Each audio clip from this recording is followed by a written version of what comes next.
Well, this may come as a surprise to many kids and their parents. The state collects a DNA sample from every baby born in California. Those samples are kept in a building right here in the Bay Area. So what does the state do with them? Julie Watts went to find out.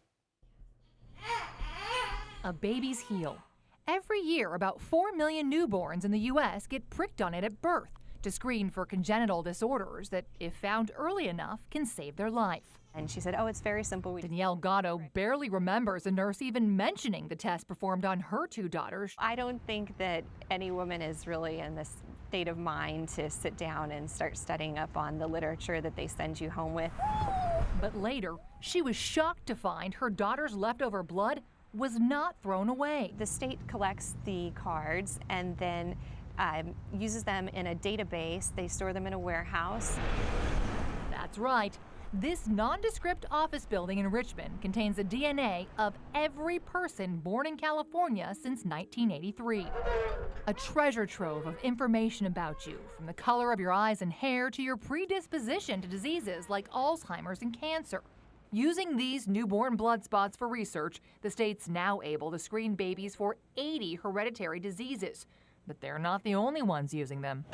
Law enforcement can request them, and private companies can buy them to do other research without your consent. That's not for the state to decide. Like Danielle, I had no idea my daughter's DNA was being stored until sifting through my hospital documents for this story. The only reference, this newborn screening form filled out in a stranger's handwriting without even a spot for my signature. The Department of Public Health declined our request for an interview, but does point out parents can ask to have the blood spots destroyed. They also say the DNA is de-identified, so it can't be tracked back to the child. But Yaniv Ehrlich with Columbia University and the New York Genome Center says there's no way to guarantee that.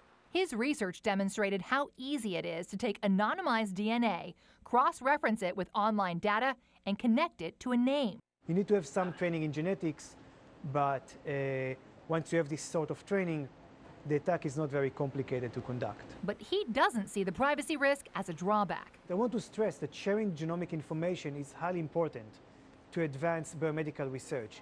This is the only way that we can help families with kids that are affected by these devastating genetic disorders. That one's even bigger. Kids like Luke Jaylene, diagnosed at birth with a rare metabolic disease thanks to a heel prick. Had he not been tested, he would have been severely brain damaged, possibly would have heart and kidney problems. She's thankful the state stored DNA of millions of babies born before hers. If blood spots hadn't been saved, they wouldn't have been able to make the test that saved my child's life. But Danielle thinks the state should at least have to ask her consent before storing and selling her daughter's DNA. We're at the beginning of a frontier of so much genetic research. There's no knowing at this point in time what that information could be utilized for in the future. Danielle requested her children's blood spots be destroyed. Meanwhile, her husband, Assemblymember Mike Gatto, introduced a bill this year that would have required informed consent from parents. It was killed by opposition from both the state and the industry. Julie Watts, KPIX 5.